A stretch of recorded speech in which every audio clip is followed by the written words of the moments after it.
Hey everyone, I'm Ian Douglas, the author of the website techinterview.guide. I do live streams every Sunday and Thursday at 6 p.m. Pacific, 9 p.m. Eastern about topics relevant to interview preparation for the tech industry. I occasionally record longer Q&A sessions, and I've started to break those into smaller videos to post. And there'll be information at the end of this video about how to get in contact with me if you have additional questions. Let's get to it. Next question on the list we had: should you disclose to potential employers during the application or interview process that you're planning to go to graduate school in the next few years? Nope. It's none of their business. I think a lot of HR people, they're going to ask, where do you see yourself in a couple of years? Or, what do you want to be doing a couple of years from now? That one's always really hard to tell because none of us are, can tell the future. None of us have like a little crystal ball kind of thing. We can't really tell where we're going to be from a technology point of view or a workplace point of view. It can be really tricky. And so if you're planning on going to grad school, I would ask several questions. Hey, Patty666420 just subscribed. Thanks for subscribing. Appreciate that.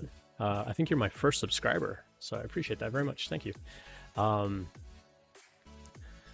If you're planning on going to grad school, I would ask yourself why. There have actually been some studies done in like computer science areas of things where they say if you got a bachelor's in some other like undergrad, should you get a master's in computer science? Would that help? I would say if your undergrad is anything other than computer science, getting a master's in computer science can definitely help your career. If you have a bachelor's degree in computer science, getting a master's degree really doesn't help much. In fact, it can actually harm your job hunt because a lot of people are going to look at your resume and go, oh, you've got a master's degree, but no, real professional experience necessarily. Some do, most don't. And so here you are coming out of school with a master's degree in computer science where you already had the undergrad degree in computer science. And so they're going to look at that and go, oh, with a master's degree, you're going to expect more money, more compensation. But at the end of the day, you're still an entry-level dev. And so does it warrant that? Well, it depends on what your master's was all about. Did you do a thesis? Was it like a white paper research kind of thesis, or was it a project-based thesis? It'll depend a little bit on what your master's was about. But again, I think if you're doing a master's degree over top of some other background, let's say you've got a bachelor's or some other degree in, accounting or finance or business or something that's not tech adjacent, and you're transitioning into a tech career. Let's say you had some other career. I'm just pulling things out of the air. Let's say you were in accounting and bookkeeping and you decided to go to a boot camp, and now you're thinking, maybe I should go back and get that master's degree in computer science. That could be a good path for you. I think that could be a good path, but you should not tell your employer that. What you could do is you could ask, hey, if I continue to take additional classes to improve my knowledge and improve my training, is there any kind of tuition reimbursement? You can ask about that during the interview. I would leave it at that. I wouldn't go any farther than that and say, I'm thinking about taking some time off in a little while and doing graduate school. I think that might worry them a little bit because they're going to worry, what is that timeline really? How much work are we going to get out of you before you decide to leave and go pursue graduate school? Is graduate school something you could do part-time? I think that would be another good question to ask yourself. Are you willing to do it on a part-time basis, or do you want to quit your job and go do graduate school full-time? These are all pretty major considerations and would have an impact on your employment, obviously.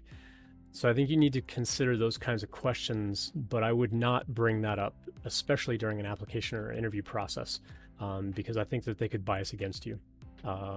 So at best, I would say ask them if there's tuition reimbursement. Just say, I'm thinking about taking some additional classes. I'm really interested in approaching this kind of thing. I'm just thinking about additional classes. Don't mention that they're master's level classes or anything like that. Just say, I'm thinking about taking some classes. Do you have a tuition reimbursement program? Medium to large size companies will probably have some kind of program like that. Startups and smaller companies, they might, but probably not.